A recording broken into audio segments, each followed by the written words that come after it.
Hi guys, तर तुम्ही बघू शकता आम्ही जस्ट रेडी होऊन निघत आहोत. कुठे हे तुम्हाला आता मिनी ब्लॉगमध्ये कंटिन्यू करत राहिल्यानंतरच कळेल.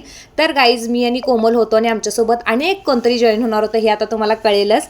सो त्याआधी आम्ही बसलो होतो बस स्टँडवर गाईज, कारण आमची बस येणार होती त्यासाठी. मग फायनली आमची बस आली, आम्हाला बस मिळाली, आम्ही निघालो आणि आमच्यासोबत होती श्रुती गाईज. आणि यांचं बघा नेहमीप्रमाणे कुठेही जाऊ दे भांडण असतं, कारण या पबजी खेळत असते ती आणि हिला हिचा राग येतो. सो आम्ही पायी पायी निघालो गाईज बसमधून निघून. आणि आता आम्ही कुठे जात आहोत आता हे तुम्हाला इथं कळेल. सो गाईज बघू शकता खूप वर्षानंतर मी ट्रेनमध्ये बसणार होते. मी तर खास करून.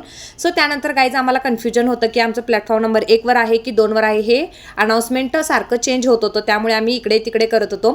तर बघू शकता गाईज 2:35 झाले होते, फक्त आमची ट्रेन होती 3:30ला. सो तोपर्यंत काय करायचं म्हटलं, मग कोमलने म्हणले की आपण साक्षीवर काहीतरी प्रँक करू.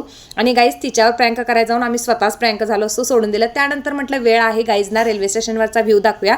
तर बघू शकता गाईज इतका सुंदर व्ह्यू होता की मस्तच. मग त्यानंतर गाईज एवढ्या ट्रेन जात होत्या पण आमची ट्रेन येत नव्हती. फायनली आमची ट्रेन आली आणि कोमलची मस्ती बघा, तिला उतरता येत नव्हतं आणि आम्ही तिची मजा घेत होतो, कारण तिचे छोटे छोटे पाय असल्यामुळे तिला पटकन उतरता येत नाही. आणि खूप वेळ ट्रेनमध्ये बसून गाईज डोकं वगैरे दुखत होतं. सो फायनली साक्षी आली आम्हाला न्यायला.